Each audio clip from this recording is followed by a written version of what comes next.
Today, we're looking at Hayleys PLC. On the surface, it's a story of impressive growth, but when you dig a little deeper, a very different picture emerges.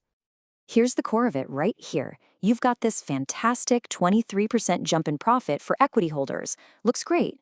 But at the exact same time, the company is bleeding cash. We're talking a 10 billion rupee hole from its core operations. How does that even happen?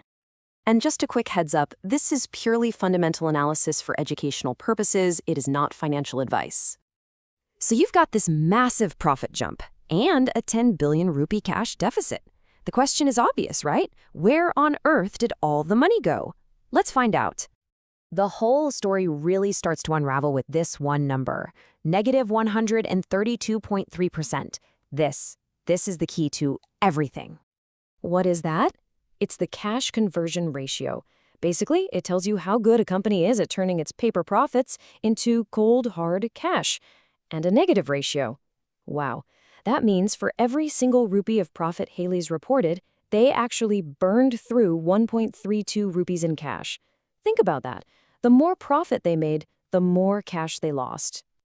Okay, so let's follow the money. We can see they spent over 10 billion on capital expenditures, another 5.5 billion on dividends. But look at that monster bar at the front. A jaw-dropping 36.4 billion rupees just vanished into something called working capital. And here's where it gets really telling. The company's revenue, it grew by 14%. Not bad. But its need for working capital, that exploded by more than twice that rate.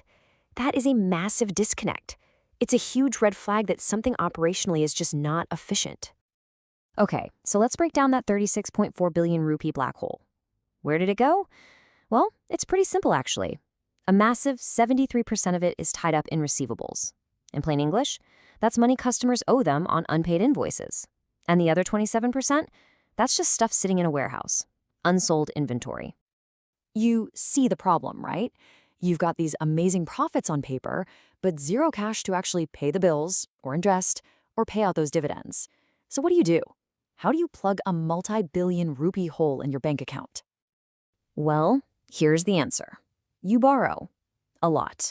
We're talking nearly 37 billion rupees in new debt in just 6 months. And there it is. The connection is crystal clear.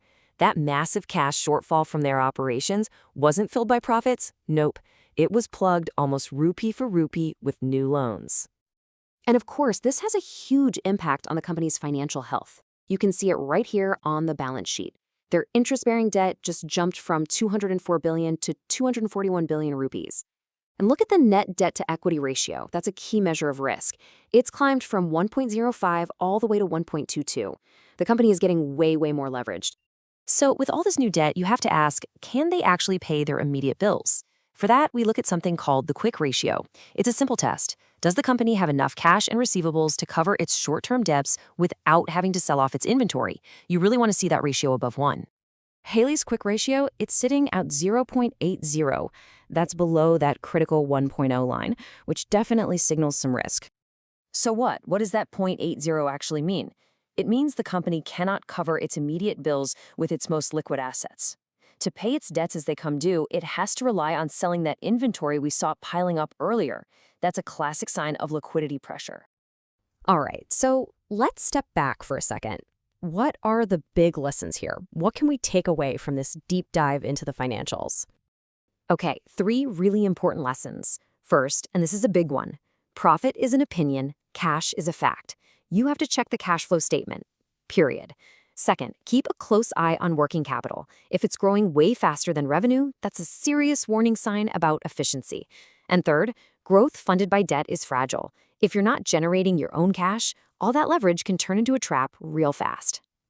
And all of this brings us to the inescapable conclusion. That 23% profit growth, it's an illusion. The company is borrowing huge amounts of money just to keep the lights on and fund its day-to-day operations.